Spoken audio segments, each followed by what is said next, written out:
जीवन चला जाए, सम्मान चला जाए, धन चला जाए, यश चला जाए, पुण्य चला जाए, और तुम संसार में भटकते रहो, राम से जुड़ो ही मत, तो कभी लौट के नहीं आएगा गया हुआ। गए बहोर, जो गया है बहोर माने दोबारा मिलेगा, पर वो मिलेगा तब जब राम की शरण में जाओगे दुनिया छोड़ के, तब मिलेगा। राम चार्ज करेगा तुमको, ये दुनिया चार्ज नहीं कर सकती। ये दुनिया डिस्चार्ज लेवल है। ये दुनिया में जो आया है वो डिस्चार्ज होता है। जवान थे बूढ़े हो गए, छोटे थे बड़े हो गए, बड़े हो गए जुर्रियां, मर गए, गनगना गए, टनटना गए, सब खराब हो गया शरीर, अंग भंग। मकान बूढ़ा, दुकान बूढ़ा, बाजार बूढ़ा, आदमी बूढ़ा, औरत बूढ़ी, सब बूढ़ा हो जाता है संसार में। क्यों? ये डिस्चार्ज लेवल, डिस्चार्जेबल है, डिस्चार्जेबल। यहां चार्ज कुछ नहीं है, यहां सब डिस्टाउन होता है, सब डिस्चार्ज होता है संसार में। यहां कोई नहीं टिकता, किसी का यहां वैल्यू बड़ी है, पर यहां वैल्यू रहती नहीं है किसी की। आओ वैल्यू बढ़ाओ और जाओ, आओ वैल्यू बढ़ाओ और जाओ, आओ वैल्यू बढ़ाओ और जाओ।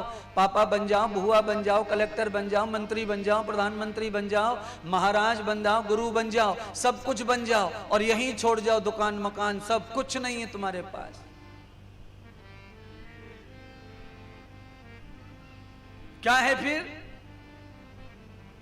दो ही चीज है हमारे पास में बंधुओं, और वो दो चीज क्या है? शुभ अशुभ कर्म हमारे हैं, शुभ अशुभ कर्म हमारे हैं, बाकी सब संसार में मिला था, संसार में ही रहने वाला है। वो हमारा था नहीं, हमारा है नहीं, हमारा रहेगा भी, बस घूम रहा है इधर से उधर, उधर से उधर। आज आपने मुझे दिया दान के रूप में, मैं किसी और को दे दूंगा, बिल चुकाऊंगा, किसी का कर्जा चुकाऊंगा, वो किसी और को चुकाएगा। ये संसार में धन यूं ही घूमता रहेगा, यूं ही घूमता रहेगा। सारी दुनिया को उल्लू बनाने का काम कर रही है माया,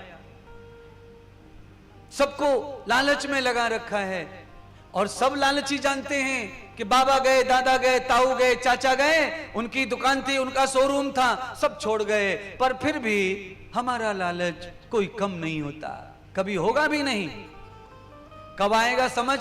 जब थोड़े सत्संग में जाएंगे, जब थोड़ा मानेंगे गुरु संतों को, उनकी बात पर थोड़ा बहुत चलेंगे, तो धीरे धीरे धीरे धीरे सच्चाई की नॉलेज होने लगेगी। तो धीरे धीरे है नहीं है दोनों पर्याय में खुश रहना शुरू हो जाएगा। है तो भी खुश, नहीं है तो भी खुश। पर यह कब होगा? जब विवेक होगा। विवेक कब होगा? जब सत्संग होगा। सत्संग कब होगा? जब संत होंगे। संत कब होंगे? जब सत्य होगा। सत्य के अभाव में संत भी नहीं होगा, और संत के अभाव में सत्संग नहीं होगा, सत्संग के अभाव में विवेक नहीं होगा, और विवेक के अभाव में समझ नहीं आएगी इन सही क्या है गलत क्या है।